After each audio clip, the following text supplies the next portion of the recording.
celebrate the math program at FSU. My name is Brad Kyle. I think I have met most of you. Students, I am really excited to be in the same room with you. It has been a while for us. I know we had some classroom time and have navigated a bunch, but really a great opportunity for us to be together, particularly those of you who joined the program in the last 9-12 months from there. So I'm really excited about today. We have a lot of celebrating to do. This lunch is really all about just celebrating our program, enjoying our time together. We're going to spend some time over in the House chamber and also the Senate chamber this afternoon, and that's really for you folks to get an inside look. I know many of you worked in the process, but probably haven't been on the House floor or the Senate floor when things are quiet. It's pretty quiet over there today. We've got some of our top class alumni who are going to spend time with you, sharing their insights for you to help you. And then, of course, tonight we're going to be back here for a reception, which is all about having fun. And I really want to encourage you students to come, to show up, but also to lean in and connect. It's been a while for us, hasn't it? From that, you're going to be back here with our alumni.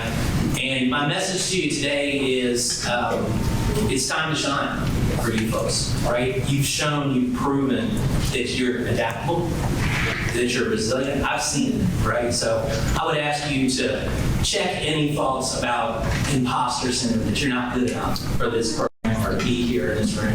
Put that to the side. You are. You're resilient. You've done it, and that's what we want to celebrate today.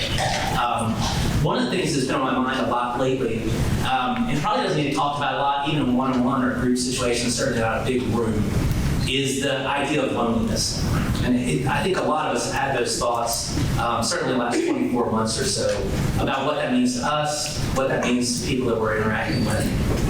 And so to the math students, I really just want to share two insights with you as it relates to the broader issue of mental health, but loneliness in particular and connection.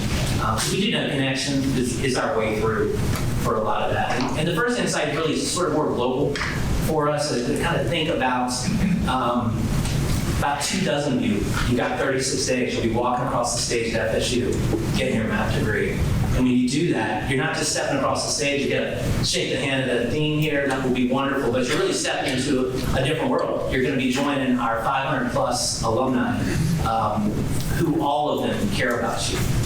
They really do. You're going to be joining a great family of those 500 alumni.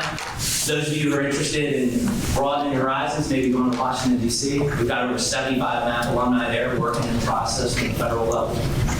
We've also got 10,000 FSU alumni in the D.C. area. So you're stepping into a really big family. And I want you to think about loneliness and connection and how it relates to that more broadly and where you are with this broad family that we've got here with Matt. And then when we think about it from the narrow level, I want to talk with you about our group, right? We're a nice group of math students and math faculty. And one thing I think that gets lost a little bit, I know it did for me when I was a master's student up in Washington, D.C. at American University. I don't think I understood the context when I was 20-something going through a master's program, but we care deeply about you and your success with the math program as students. As a matter of fact, we wake up in the morning thinking about what we can do to be better, to connect better with the students that are in the classroom. We think about it at night, when we go to bed, we think about it on walks during the afternoon. And one of the things I wanted to share with you, I just wanted to recognize our math faculty. Some of you know, you've had classes with them, so maybe your schedule hasn't hit it, but as a group, our math faculty really has a common thread. They care deeply about serving our students. They wouldn't spend one night a week for 15 weeks during the semester, particularly in the evening time, 5:30 to 8, as you know, is not that golden hour for a lot of us. We want to accommodate the working schedule of our math students. And so I just wanted to take a moment to recognize them. I'm going to call their names individually. Please hold your applause till the end. But when I call your name, math faculty, if you could just please stand, we'll make sure that the math students get to see you here in person for that. So with that, I want to just, I'll go through the names, and we'll start with Todd Wilder and Courtney Thomas, Matt Petraica, Beth Matuga, Richard Herring, David Coburn, Lana Atkinson. And then there's one last person that we on our team that I want to recognize as well, and I'd ask her to stand, and that is the MVP of the math program, our academic coordinator, Elisa Kuchana. Please give these folks a round.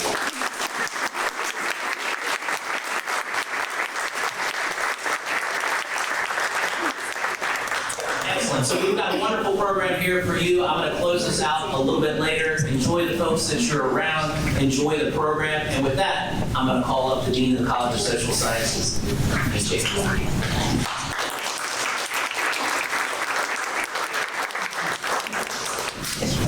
Good afternoon. Good afternoon. I'm Tim Chapin. I'm the Dean of the College of Social Sciences and Public Policy. I actually had prepared remarks, but Brad, you said a much better tone than you reading from a piece of paper. I came to FSU in 1999, brand new faculty member. I was going to be at FSU and in Tallahassee 2 or 3 years.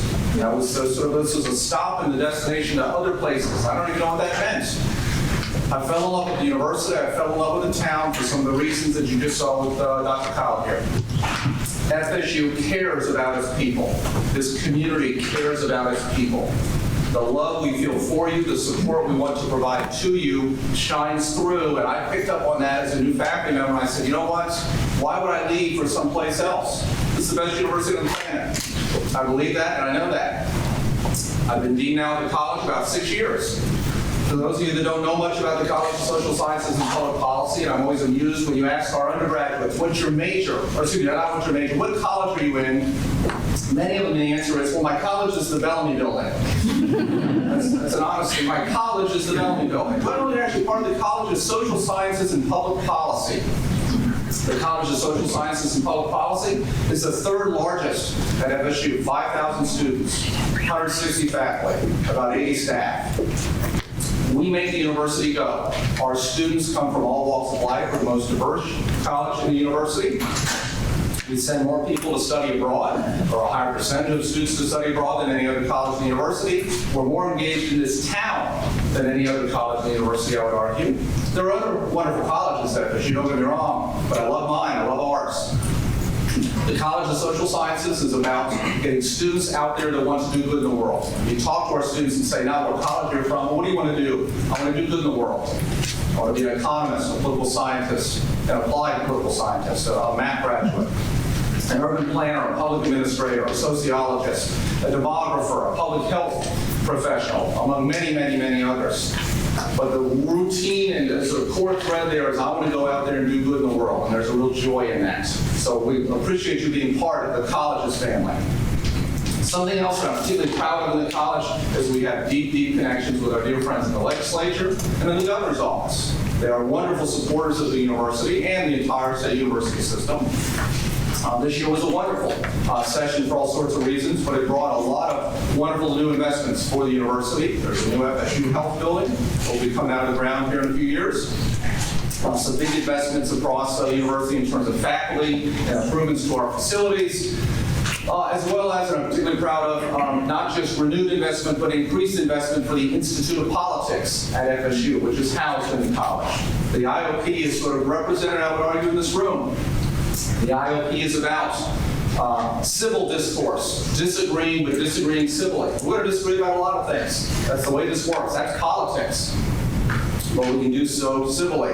It's about civic literacy, ensuring that you as students and those that come behind you understand how great this nation is and how great it will continue to be, but with your hard work and your willingness to work on behalf of the nation. We need to understand our institutions and understand their powers and their limitations. We need to understand the role of the public sector, the private sector, the nonprofit sectors as they go and make the world better. The IOP is very much about training you and but encouraging our community to become more engaged in politics in positive ways. I don't mean taking pot shots on Twitter. I don't mean being nasty when somebody disagrees with you about who you voted for or who you didn't vote for. I mean about being engaged in the community, going to meetings, listening to our elected officials and hearing what they're saying, going and listening to debates to hear about different points of view, and being open-minded about the world and its future. That's what the IOP is about. That's what the college is about. And I would argue that's what higher education is about. If you get a sense of my pride and my passion, my love for the college, I do. It's a great spot because of great leaders like Dr. Kyle. Dr. Kyle stepped into leadership of the MAP program a few years ago now, and the energy and drive around what's been one of our finest graduate programs is certainly shining through. So it's a great time to be at FSU, it's a great time to be in the MAP program, and it's a great time for the Institute of Politics. My dear friend Clay Ingram, Clay, thank you for your hard work on behalf of the university, and I know you were a big part of that, but along with many, many others at the university. The last thing I'll say about FSU, which you might have seen, we've been going through a few changes recently. New president, new provost, we have new VPs of research, university advancement, and a few other positions. I am excited about the future, my friends. Great leaderships. President McCullough is a visionary. He's building on the tremendous success of President Thrasher and those that came before. And I'm excited to see where this university is going under his leadership. Jim Clark, Provost Clark, dear friend of mine, was a fellow dean for a number of years. I'm thrilled to see him in that position. This is one of the smartest, most caring, most hardworking individuals you ever meet. The university is in fine hands, so as I say, very excited about what the future holds. Now, I'm a dean, I can talk for hours and I can continue on this day, but that's not my job. Let me stop there, and I do need to make sure I do this right, and that is to invite up one of my dear, dear friends who helped us in the most recent legislative session, Kathy Mears. Kathy is the Chief of Staff of the Florida Senate under President Will Simpson. President Simpson has been a wonderful supporter of higher education and FSU as well. She has over 25 years of state government service, working in leadership positions in the Florida Senate, Florida House of Representatives, and the governor's office. Additionally, Kathy has worked a wonderful term as Chief Legislative Officer at Florida State University, helping with our community and legislative relations. Kathy earned her bachelor's degree in sociology, graduating summa cum laude, and earned her master's in public administration, both degrees housed in the College of Social Sciences and Public Policy. But I want to say perhaps most impressive, if you don't know this, this is a real important piece of information. Kathy has perhaps one of the most dry, wittiest, and most clever Twitter presences you will ever see. If you don't follow Meerkat 00, you need to. My dear friend, Kathy Mears. Kathy.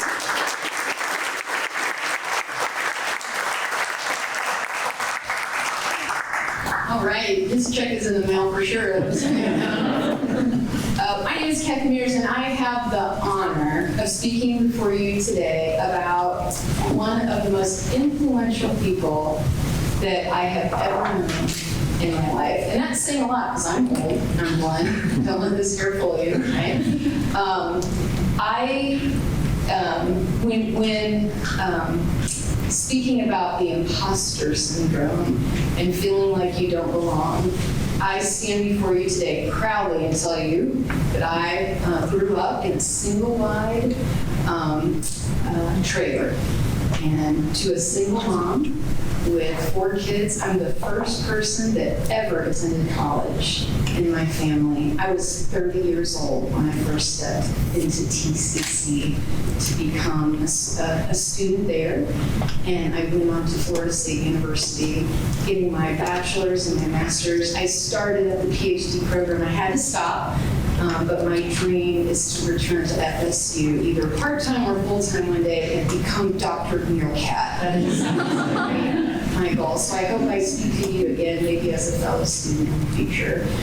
There are two, one is a person and one is an institution that I often say are the reasons why I feel like I have had success in life. Investments that were made at a time when I really needed them. And if you look to your person on your left and you look to your person on your right, they may be that person that needs to be invested in at some time or not. And fortunately, when I was sitting next to someone, they decided to invest in me. And that investment has meant so much to me. And that person is David Coburn. Mr. Coburn, and I'm an ugly crier, by the way, so we're just going to get that out of the way, right? I promised myself I was eating that chicken, that bourbon chicken, and those pecans and saying, don't cry, girl, don't get up here and cry. And I just can't help it because Florida State University, getting a degree, being on equal par with anybody who is in the process is something that changed my life. The degree didn't change my life. I'm no different than if I have letters behind my name than the heart that I have when I come to work and I contribute.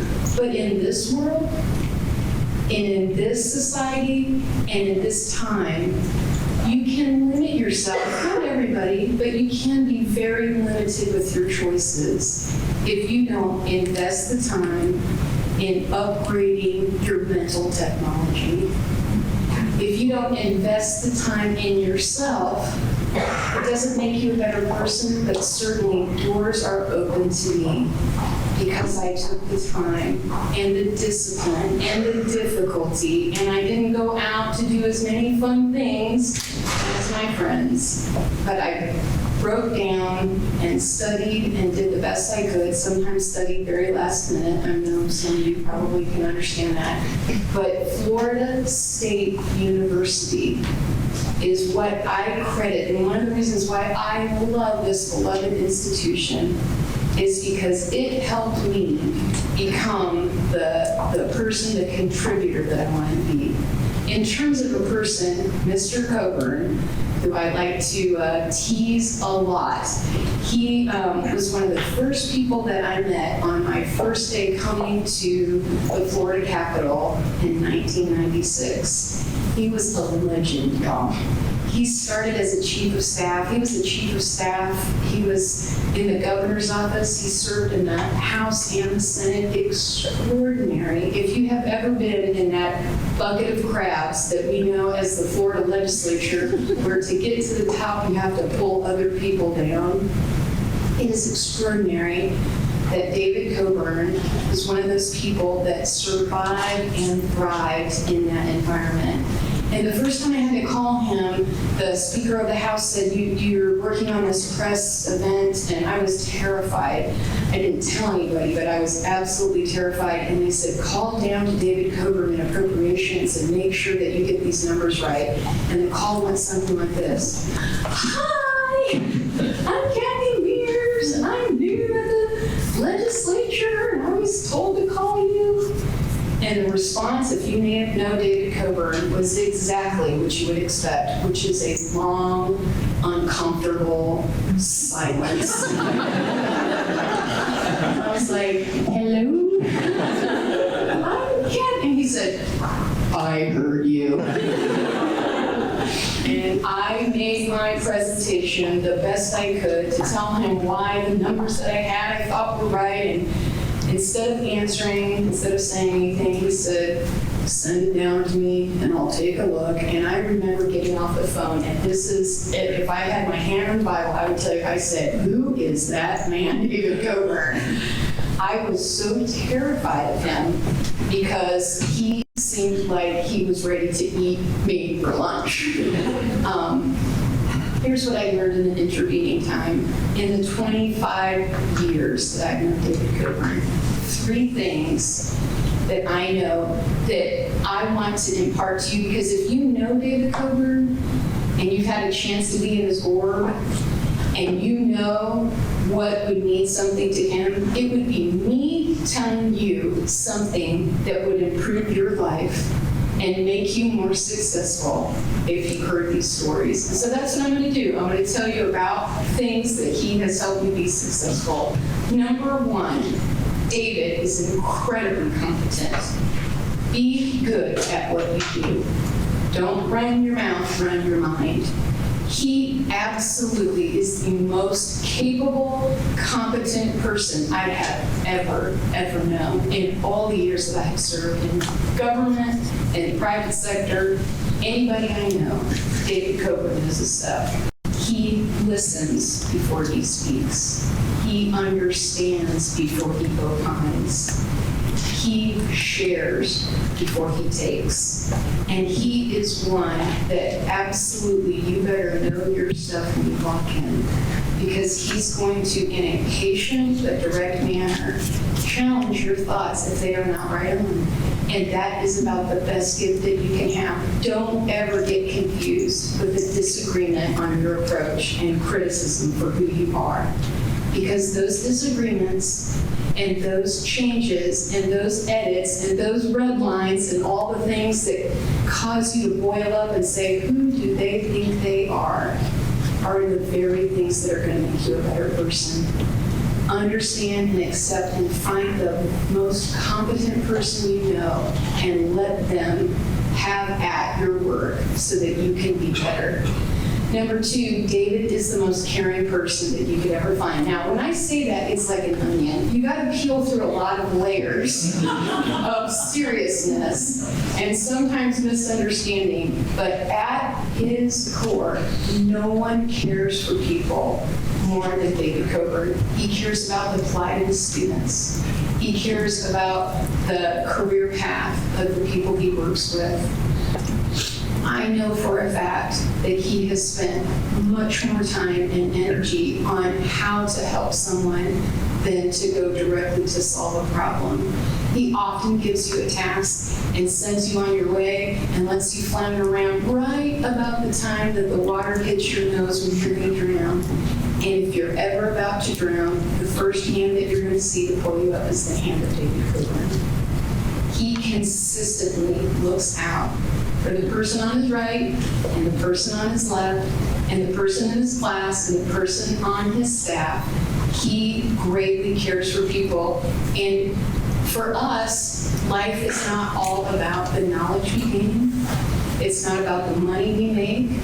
It's not about the awards that we can amass. It is literally about giving to others, loving others, investing in them.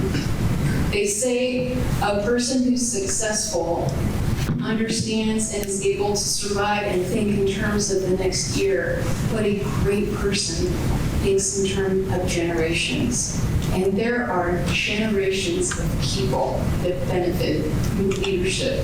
David Coburn. In order to prevent the ugly cry at the podium, I wanted to end with one of the secret weapons that David Coburn has, and that is a really great sense of humor. He is one of the funniest people. Now again, it's deeper in the onion than you can go on the kindness, but way down there is absolute wit and dry, funny sense of humor. He knows how to break up a difficult conversation with a little bit of fun. I will say he likes to give you teaching sometimes with little quips. I have kept this book. This is a little book of quotes. My first one was entered. Some of you probably weren't born. 2001 is the first one. How many people were not born yet in 2001? Don't raise your hand. Oh, thank goodness I was born. And thank goodness it was 2001 when I started this. David Coburn in 2006 told me one time, you know what that guy's problem is? He's got champagne tastes on a beer budget. He's trying to explain when someone is, all hat and no cattle, but I thought that was a funnier way to say it. It's really hard to get in my book, by the way. And David happens to have not one, not two, but three little, probably didn't even know. In 2007, August 22nd, 2007, David Coburn was sending me to go do an assignment, and I was supposed to, I think he wanted to tell me, just go ahead and gather information, don't give information, which is a hallmark of David's tactics and strategery. And he, instead of kind of getting on my case, he said, hey, Kathy, remember, be a well, not a fountain. And, that was something that he said often, and I also tell staff now in my role. The last one is we were about to get in a big legislative fight, and we were all prepared, and preparation is a really great way to ward off disaster, right? Because when you're prepared, sometimes you get all prepared and then nothing happens, and it can be a little bit disappointing for the preparer. David told me January 24th, 2008, he said, I hate it when we get all lathered up and then we don't get to shave. And, that was in response to that. Those little moments and those little words and those little things, they stick with you.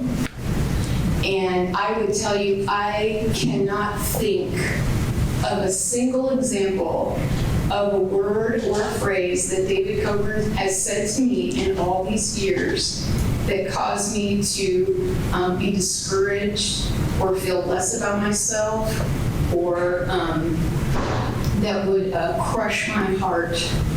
Instead, David Coburn has a whole bunch of statements and words and actions and training that has not only built me up, given me confidence, helped train me in how to think critically, but also motivated me to today sitting around a table with staff that I had the pleasure of leading in the same office that he sits in when I was a young staffer in the legislature. And I too try to give quotes and life's lessons. And I try to stop and think about whether or not the person before me is a young, scared, young lady that maybe grew up in a single wide trailer, not feeling like they belong. I am honored to be able to let you know that beyond the accomplishments and the awards and the presence that you are all familiar with, if you know anything about FSU and anything about David Coburn, I would like to honor him as a person that has made a difference in my life.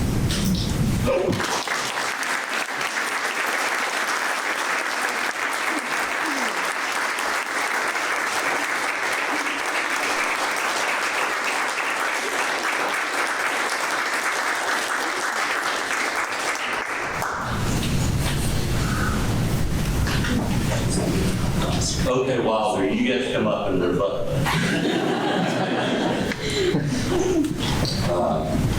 Thank you very much for those wonderful remarks, Kathy. Very kind of you. I hope I get to do that for you in the near future.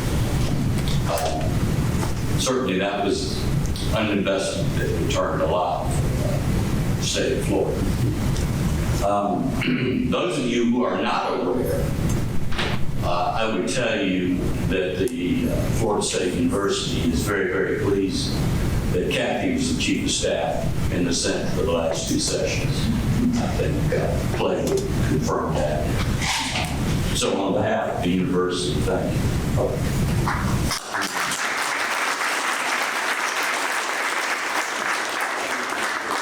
Have been support over the last 25 years. 25 years, yeah. I am, as you like to say, the president of your family. Dean Chapin, Dr. Kyle, thank you very much for this honor. Those of you who don't know the dean, we are blessed to have a really, really good dean in the College of Social Sciences, public policy. Very, very happy to count him as a friend. I'll start by saying that one doesn't have the kind of career that I have had without the kind of partnership that I have with Dr. Coburn. She and I have been married, almost 40 years. I hate to admit that, but it's almost 48. And she made a lot of sacrifices along the way that allowed me to have a career that I had. Not that that seemed to make much difference in terms of her professional success. As Melody would testify, she is, after all, the one with the big building. Her, not I. So thank you, Stuart. Richard, Mr. Herring, thank you for all the friendship and professional support over the years and years and years. Richard and I have worked together longer, even than Kathy. Couldn't have done it without even Kathy, Mike Peters, and John Newman, and the list goes on and on, all the wonderful colleagues. And I darn sure couldn't teach class without you. So, now, I won't keep you long. I know it's a work day. I've been fortunate, as you heard, to lead the staff of both the Florida House of Representatives and the Florida Senate, and to lead the staff of the Governor's Budget Office. And I've been very honored to lead the staff of the FSU Athletics Department. I'll tell you at some point, if you really want to know how one gets from one career to the other. It's kind of a unique story. But what I would say to you is that leadership is stressful. It is stressful. Interestingly enough, I had a conversation on Tuesday with George Gonzalez. I don't know if any of you know who George is, but George, is the president of the St. Joe Company. And he's also a member of the Florida State University Board of Trustees. He's a very thoughtful guy, wonderful guy, and also, by the way, a graduate of Kim's College of Social Science. And George made a comment. We were talking about leadership for some reason. We were out on football practice field and we were talking about leadership. And he made the comment that a lot of people don't understand that when you're the leader, every complicated problem lands on your desk, not just a few of them. And I thought that was an insightful comment. And I think a very, very accurate. It's one of the things that makes leadership so stressful. But I would also tell you that leadership is a blast. It's a lot of fun. And I would recommend it too, if you get the opportunity. So do I feel I have a successful career? I do. But there's an old saying that success without fulfillment is failure. Success without fulfillment is failure. And I can tell you, after 45 years of professional employment, that's a very accurate statement. Fortunately, public service is fulfilling. It's very fulfilling. I think most of you know that, and most of you will find it out if you don't know already. Now, working in the legislature in particular is satisfying and fulfilling. The opportunities to influence public policy there are unparalleled. And I certainly hope that those of you who want to work there get the opportunity to do so. It's a great experience. Now, leading the staff of the athletics department was fulfilling. If it was a little bit more challenging, but I'll tell you without hesitation that nothing I have done professionally has been more fulfilling than teaching in this program. It's been the best. I think Richard would agree. I can't thank Dr. Bob Crew enough for giving us the opportunity initially, Dr. Kyle for letting us continue. Richard, thank you again for putting up with me for all the last 10, 12 years. Richard's a little bit of a saint. He's also a little bit of a sinner. And I thank all the students for their attention, for their positive feedback, and for their success in applying what we tried to teach them. It's been an absolute joy to watch them succeed. And Rich and I are going to give it another go in the fall. And thank you all very much. Appreciate it.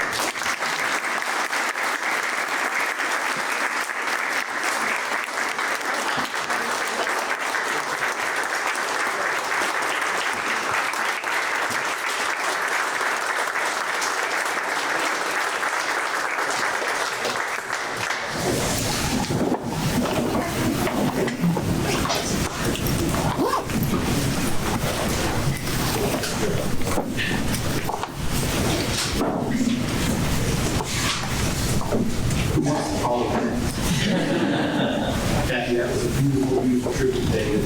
And as political science students, I wanted to say this about Kathy. The dean alluded to it, and David for sure too. But Florida State had an unprecedented year as far as success in the legislature. And there's a linchpin, there's a key to that. It was Kathy Mears. I've never seen anyone in the legislative process put so much personal investment into the success of an organization or entity, and Kathy did that for us. So I wanted to thank you from the bottom of my heart because you made my job easy. Thank you. Although you're very happy.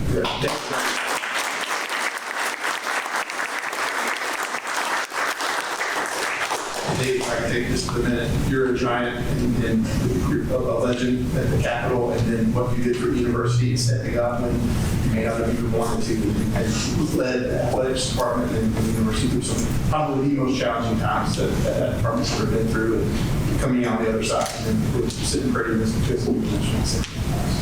Thank you. So it's my absolute honor. I wanted to switch gears. We have someone who has a lifetime record of service to the people that she's surrounded by, and has joined us now. She's in the political realm, and she's going to give us our keynote address. So it's my honor to introduce the secretary today. So Melody Griffin, Esquire, Madam Secretary, serves as the Secretary of the Florida Department of Business and Professional Regulation. She was appointed by Governor Ron DeSantis to lead the agency beginning January 1st, 2022. Secretary Griffin leads Florida's regulation of more than 1.4 million licensees across more than 30 fields of industry. She's an accomplished attorney, most recently at Shoemaker, Luke, and Kendrick, and also founded her own company called Spread Your Sunshine in 2017. She's a triple double, which is fantastic, having her bachelor's degree in finance, master's in business administration, and her JD from Florida State University College of Law. Secretary Griffin is happiest when she's building up all around her, which is a great theme today, including her husband Mike, her son Maverick, and her golden lab Molly. Ladies and gentlemen, our keynote speaker, Secretary Melody Griffin. Thank you.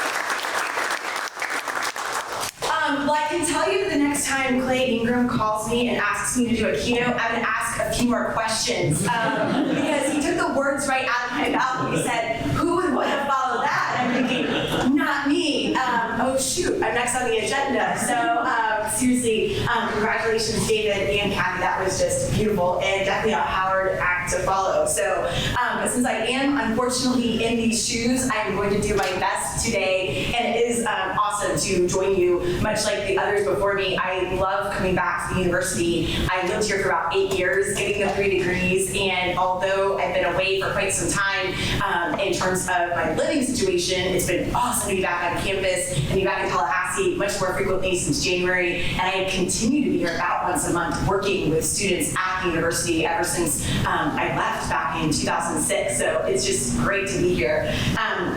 With that, one of the things that Clay suggested that I talk about today was my path to becoming Secretary of DPR. And so what is interesting, especially about Kathy going first, is that we actually have a very similar background in terms of our upbringing. So while my home was not a necessarily double wide, I did grow up in a home that is in a very impoverished community. And I don't even know that I necessarily realized it at the time. I certainly realized that there were some financial challenges to, like Kathy, being in a single parent household. My mom is a social work by background, and so working for the state didn't necessarily allow a lot of money in our budget. But I remember going back to a high school that I attended that had part of the impoverished community as its population, and then part of the ultra wealthy community as its population. And for the first time as an adult, I realized that there were women that carried purses that had logos on them and wore beautiful outfits, and I never noticed that in high school. And so my point in saying this is that I don't know if it's just that I didn't have any money and I couldn't buy any of those things. I didn't know what those labels meant that I didn't notice it, but I just always felt so included. And part of the reason I bring this up and share this part of my background is that, and I really took the time to appreciate this the last time I went home, is that when I go home about 2 blocks up the street, there are prostitutes, there are people selling drugs, there are people rolling their suitcases down the street because they don't have a place to live. And that was normal to tie those thoughts together. It's like the labels that I didn't notice. I don't necessarily know that I really noticed any of those things were out of place. And so the reason I made it a point to really soak that in is because now we live in a community with my husband and my son and our dog where my son doesn't have that every day. And I honestly feel sad for him and want to figure out how to create it for him. And the reason I say that is because I feel like I have such a good perspective on everyone I serve to the best of my ability. And it doesn't mean that I've actually walked in every other person's shoes, but for instance, right now, as you may have heard, there's a war on talent, which means it's a really good time, by the way, for you to be graduating here, like 27 days or whatever it is, because it's a super employee-friendly market. But it means that employers like me, who are tasked with employing at least 1,600 people to get our jobs done, we're trying to fight for all this talent. And that means that everything that we're supposed to do at the state in a timely manner is getting more and more difficult to actually do in a timely manner. And so it's not lost on me that when our processing time for our licensees have gone from, say, 0 days to 30 days, that's 4 weeks that a family that's living paycheck to paycheck is potentially having issues putting food on the table or getting their kid the money they need for that extracurricular activity, right? And so that's definitely on my brain, and having that perspective is going to make you a better servant leader. So I challenge you not only to maybe try to create those experiences if you haven't had them, but I love what Dr. Kyle said about imposter syndrome. And to the extent that you think that you don't deserve a seat at this table because of something in your background, I would argue that is what is potentially going to make you the best leader possible, because you'll have a degree of empathy and an awareness that others maybe can't bring to that position, and it's going to be your superpower. With that, I love the American Legion in a way that I never thought I would, because it sent me here to Girls State, and that's how I ended up coming to Florida State, and I share that as well. Did anybody else go to Girls State or Boys State in the room? Yeah, so what I've come to find out since I talked about that in one of my confirmation hearings with the Senate is that a lot of us got to Florida State because we fell in love with the university because of that experience. And so while I really appreciated it at the time, I appreciate it so much more at 41 now that I realize how many other awesome people came, because but for the American Legion, we may not be standing here. So how exciting is that? But I went to Girls State and loved it, and then also had the opportunity to study in the College of Music as part of the honors piano program back to back. So I lived here, so to speak, for about a month. And when I got home to Bradenton, my heart was set on coming to Tallahassee, and told my mom about it. And what I remember being one of the worst days of my life was when Mom said, well, Mel, we don't have the money for you to go to school, so you're not going to Florida State. You are going to go and stay home and go to Manatee Community College, which, by the way, community college is awesome. It has a place, but it is not where I wanted to go to school. And so point being is that it was because of donors that gave me scholarships and gave me a chance that I got the chance to come to Florida State. And when I get here, I'm going to tell a quick story that sometimes, if you know me, you may have heard me tell before, but obviously a lot of you don't know me, so you haven't, so that's a good thing for you. But my quick story that maybe me sound a little bit crazy is that when I got here, there was a volunteer fair in the union. Now, I know there's no union right now. I was on campus with a women in accounting the other day, and man, campus looks different. And another small anecdote, the stairwells smell especially bad. The parking, that's not how we're at. Okay, back to the point. Anyway, I digress. Other than to say there's a volunteer fair. Is there still a volunteer fair? Okay, good. All right, so the House of Representatives is there. It's like week 2, I'm a freshman, and I kind of walk up and say, I'm using a little bit of exaggeration, but not a lot, and I said, I'm here to work for you. And they looked at me and they're like, what? I said, I came here to work for you. And they were like, who is this crazy lady? And I repeated myself, and I said, I came here to work for you. And they said, well, fine, you can come work for us. And so I did. I went to go work for the Florida House of Representatives my freshman year. So I progressed to my sophomore year, and I'm at a reception with a guy, not what you may be thinking, truly platonic, and the guy says to me, I want you to have my job. And I was like, well, okay, that sounds awesome, but what do you do? And he said, well, I'm the staff assistant to Lieutenant Governor Bergen. And I was like, well, then yeah, I'd like to have your job. So I got to go work then for 2 years as a staff assistant to Lieutenant Governor. Incredible. So next thing that happens is that I decide I want to go over and work in Parliament and get that experience. And so I'm using, again, a little bit of exaggeration, but basically what they said was, we don't usually hire dumb blondes from Florida State. We usually hire very smart people from Harvard or Yale if we hire anybody from America at all. But because you work for the president's brother, I don't think they understood the distance between George and Jen in terms of geography, and I did not correct them. I was like, oh yes, he's right down the hall.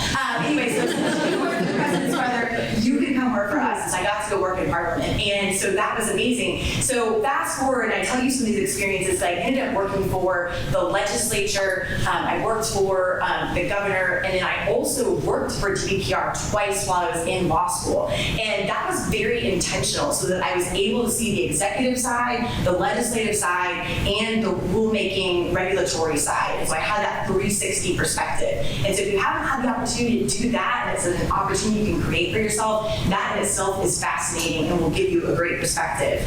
But one of the things that was definitely tearing on my heart when my time here came to conclusion is that I ended my service for the state, technically at DPR, but right before that, I did a Speaker's House Fellowship with Speaker Betts. And I worked in the House Reg Committee because I wanted to work for the legislative committee that was the yin to the yang of DPR.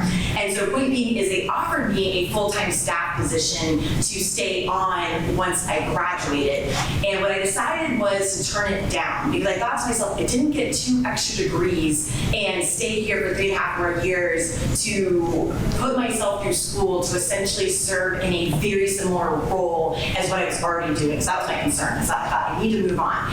And so I planted that seed for you because I think that there's a lot to be said for the young servant leaders who are currently representing us in the state legislature. I think that's awesome. And if you are in a position to lead this program and go serve us, I'm excited to see that, but I will be your biggest cheerleader. At the same time, going to work for the private sector for 15 years-ish before I was appointed, I think was a true blessing because when I took on the role, I then had so much business and leadership experience that even though it may or may not seem like it dovetails working for the state of Florida, and I'll get that in a second, it has given me the experience that I need to succeed in this role and serve the people that we're meant to serve. And so it broke my heart watching the times that my husband and or I were approached to run for public office during this period. And I can particularly think of at least a handful of times, in particular my husband, who was a 2-term student body president at USF and has continued to serve that university through present day. And they stick out so much to me because I don't know that it really bothered me that I wasn't taking anybody else up on the offer, but it really bothered me in some ways to watch someone that I loved turn down the offer. But I will tell you is that when we were young, when we were your age, we really thought that one of us would run for public office by now. And so we obviously haven't, and when we were faced with the decision, the first time I remember us turning it down, it was around the 4th of July. And at that point, it was just the 2 of us, and we didn't yet have our dog or child or aging parents or a house or other responsibilities. And so we were out on the lake for the 4th of July enjoying the day. And I remember Mike looking at me and saying, if I had accepted the offer to run, we wouldn't be spending the day together, and instead we'd be spending it separately, walking from door to door.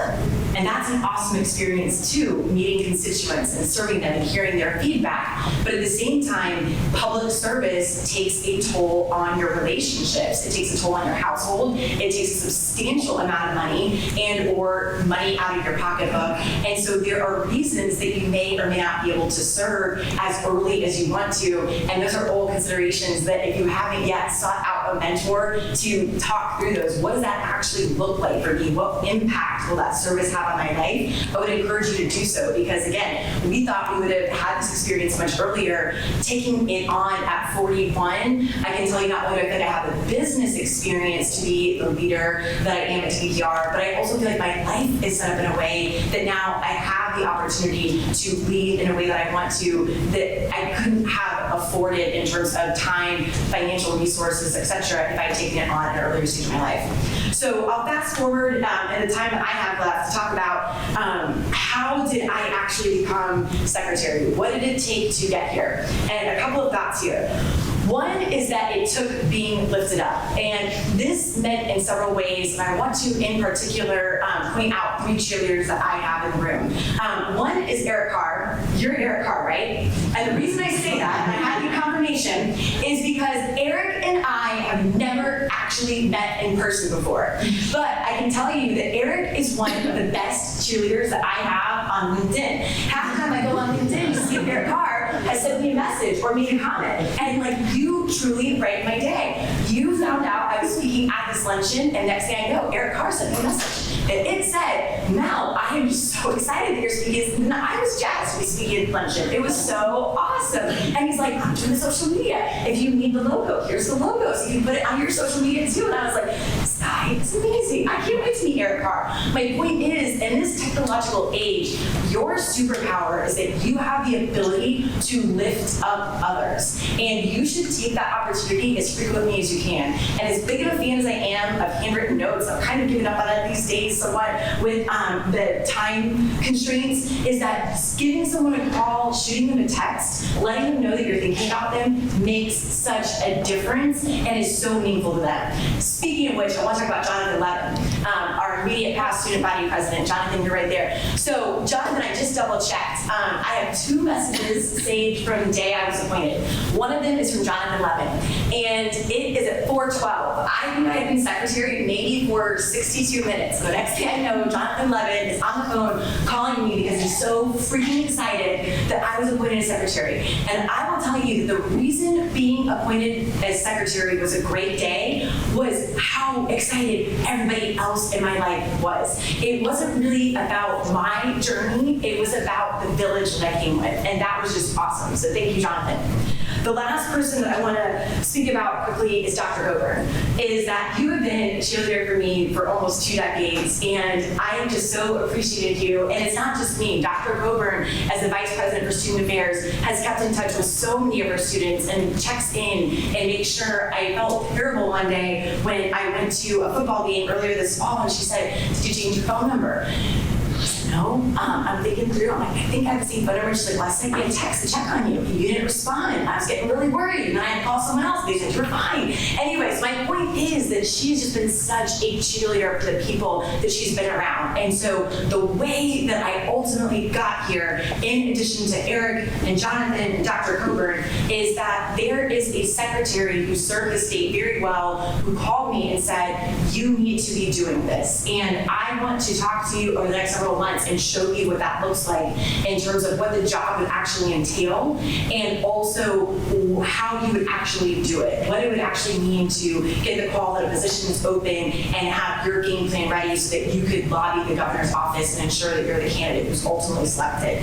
And so I say that because about a year before that, Mike and I had received a call asking if one of us was interested in a similar secretary role, and because we knew nothing about it, we both passed and said, no, that doesn't really sound something we're interested in. But it was because no one took the time to explain how awesome of an opportunity it was or what it actually entailed. So not only do you have the power to do that for others, but then when you seek out mentorship and you're open to being mentored, there are so many more opportunities that will come before you just because you have people who want to open those doors and who will show you what the other side looks like. So be open to that.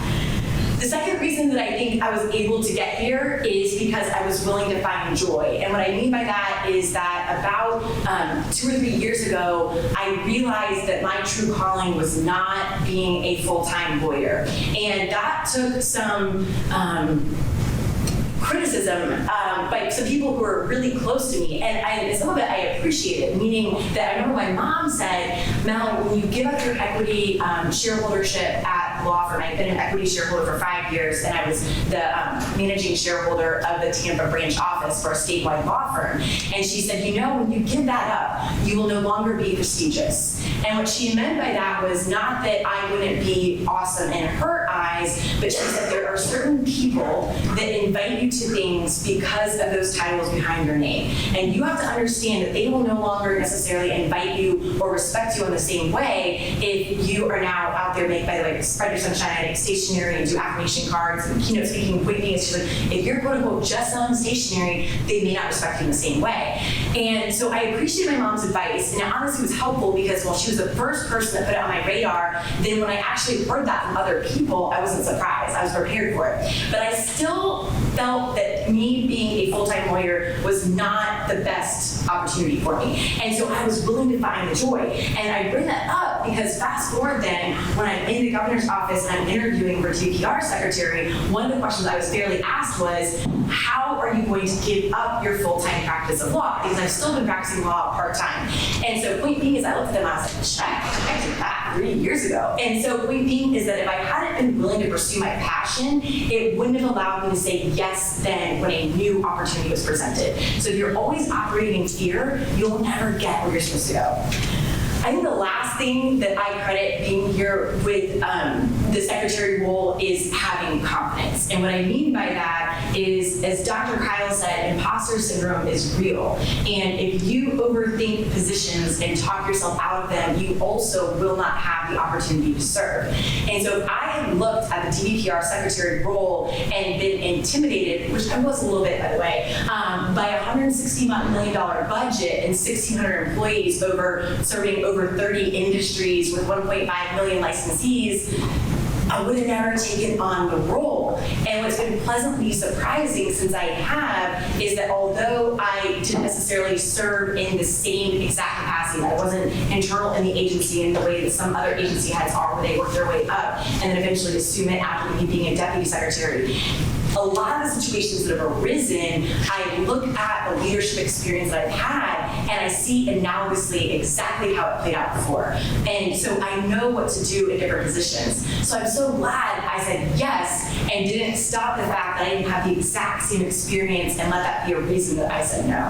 And so I'll end here is that on two things that I think once you get in office will hopefully make you most successful is that one is being respectful of others. I was asked this question that my position required me to go through the confirmation process by the Senate. For me, that meant I was assigned to 3 different Senate committees, and so I was tasked with trying to meet with all or as many of the 40 senators as I could, and particularly those that served on the committees I would go before. So we had a bunch of one-on-one meetings, and then ultimately went before 3 committees to then be voted on by the Senate as a whole. And so after my first meeting that I went to, it was chaired by Senator Book. And if you don't know Senator Book, she chairs the Democratic, the Democratic Party for the House. And so point being, for the Senate. And so point being is that she said at the end of my confirmation hearing, she goes, I just love you. And my point in saying that is fast forward, I'm at a speaking engagement for a conservative membership that obviously realizes that I've been appointed by a Republican governor, and then you have a leader of the Senate minority saying, you know, I just love you, and they said, how did you do that? And I'm not exactly sure. I think that Senator Book is just awesome, but one of the things I think probably helps is that I try to treat everybody with respect. Whether I agree with your political stance or not, it's worthy of having a conversation, figuring out where the other side is coming from, and at the end of the day, at a minimum, being respectful of them as a human being. And I think in so many instances, we've lost that and become polarizing. And it's not hard to be a kind human. It doesn't mean that you can't advocate for your position. It just means that you're respectful of them and that you can have camaraderie, even at the end of the day, you might make a different decision on your vote or the policy that you carry out. The second thing is that I think has been super helpful is looking at what it is that you're actually doing. And I did not take this role to be secretary, to have this keynote, to have my picture anywhere, to be in the newspaper or whatever it may be. I took this role at a point in my life where my focus is truly serving the constituents that we're tasked with serving, our licensees, and focusing on employee morale. And if the governor never comes and does a press conference with me, or we never run an event together, I will leave this role happy. Now, put as my job as agency head, obviously that should happen at some point. Where I'm going with this is that it is so important that you're focused on being there for the right reason. And if you're there for the right reason, then you will serve incredibly well. And so I'll say this and end here is that in part of making sure that we are empowering our employees that when I walked up to DBPR's office, that in itself was intimidating. And so if you haven't seen it, it's on Blairstone. We're not downtown, but we're off Blairstone over by BJ's. And what it means is it's a 260,000 square foot office building. We're roughly half of our workforce works, about 800 employees. And so I thought, how am I ever going to get around and actually meet everybody and make them feel welcome and let them know how appreciative we are of their service? And so thankfully, I had an employee who, so to speak, called me out on Twitter. She and Eric Carr must be hanging out. And the thing is that she said, hey, why don't you just come down and visit us in Professions? And it was like a light went on. I was like, oh my gosh, that's exactly how I will do it. I will break it down by the individual pods of work. And so point being is I started hosting breakfast with the secretary with about 30 employees at a time. And so today I was hosting one of them and we were talking about initiatives and things that are going on. And one of the things I'm really thankful for that the legislature did is that they have now set state employee pay at a minimum of $15, and DBPR had employees that were under that amount. And that was just very, it pulled at my heart watching that you can't feed a family on that amount. And so knowing that we are at least doing something to raise the needle on where they are in terms of pay is awesome. We have several employees who will also receive a 5.38% increase in their salary as of July 1st. So that is just awesome in terms of the administration recommending that and then the legislature for passing it. But when I was talking to the employees about our initiatives and talking about the appreciation of them, I brought up the fact that this pay raise was coming and other things that we were working on. At the end of the day, when they were leaving, what one of our employees said was, you know, Secretary Griffin, he said, that's great. And he goes, that may be what you think you want, but we really just want you to do something like this. We really just want to have the opportunity to know that leadership cares about the job that we're doing. And that, again, is your superpower to let others know that. And when you're in these roles, if you're spending that time cultivating your team and the others around you, then you will have truly succeeded and the rest will come. So thank you for having me here today. I really appreciate the invitation. I was thrilled to receive it and see so many friends in the room, and it sounds like you have a packed agenda that's going to be really exciting, the rest of it. So I wish you a wonderful end to your program and hope that we get to connect in the future. Thank you.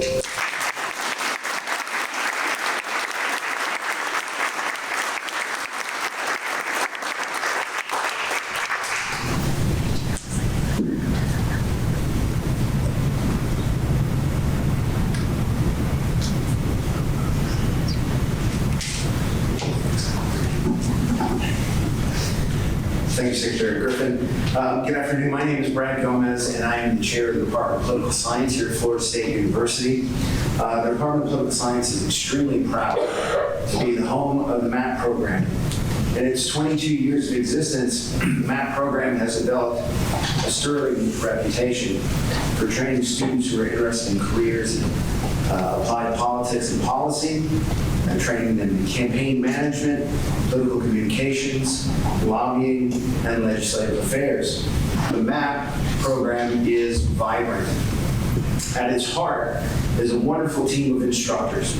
The MAP instructors are all highly regarded political professionals and have proven to be fantastic teachers as well.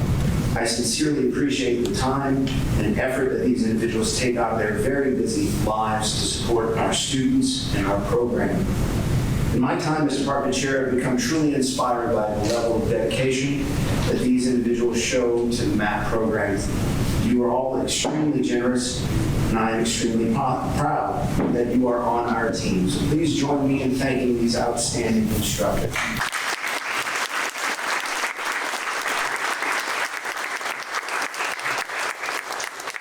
Our growing network of MAP alums provides our current students with excellent career placement opportunities and a lifetime of support. You would think that political professionals would be too busy pushing people off the ladder of success as they make their ascent. But our MAP alums do the opposite. They make sure that as they ascend, they bring the next generation of students along with them.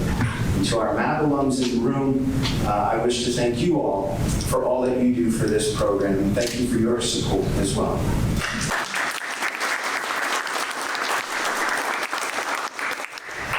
I would be remiss if I did not thank the two individuals who have led our MAP program over the past 2 decades.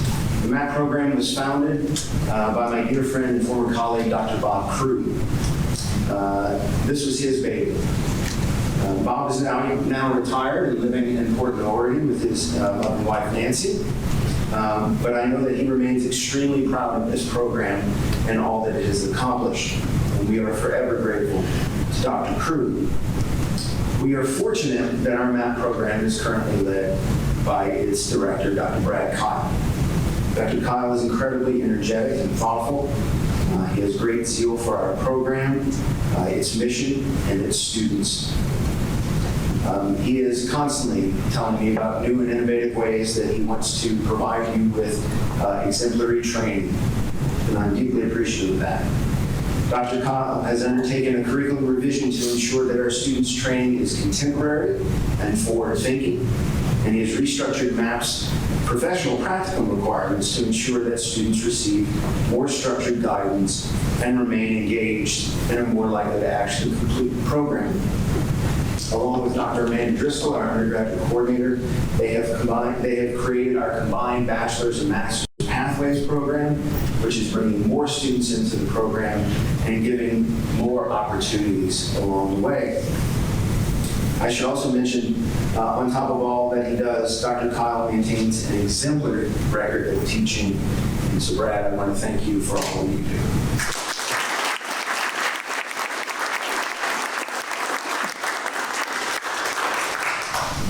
And you should know that Brad Kyle asked me to speak today and gave me a single task to accomplish, and I have done none of that yet.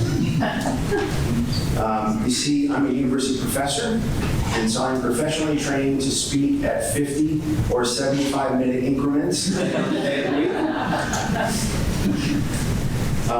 So this is to say that, as we say in baseball lingo, this has been a long wind-up for the pitch, and so here comes the pitch.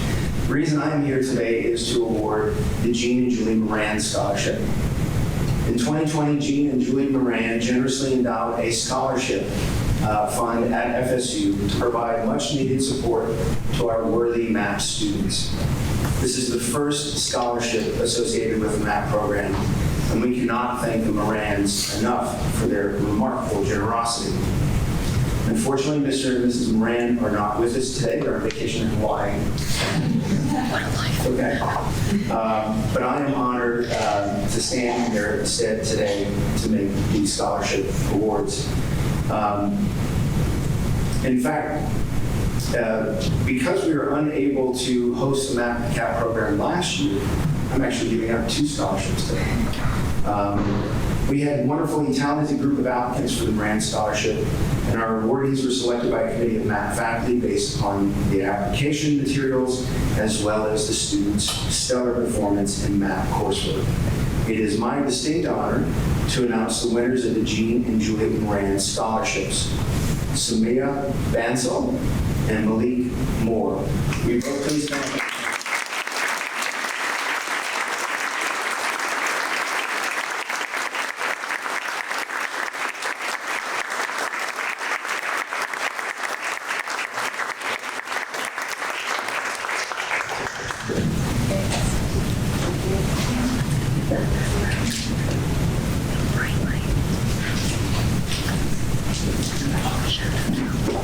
Thank you, Brad. All right. So phase 1 and phase 3 we've got through today. Thank you for the extra minutes today. What really compelling conversations we've had here. Folks, we've got a lot of time this afternoon to talk about that with the students. We're going to dismiss the group for now and thank all of our guests and faculty members for coming. Students, I want you to hang back here for just a few minutes. We're going to get a group photo of just the students for that. Thank you all so much for joining us this afternoon. Please enjoy the rest of the day.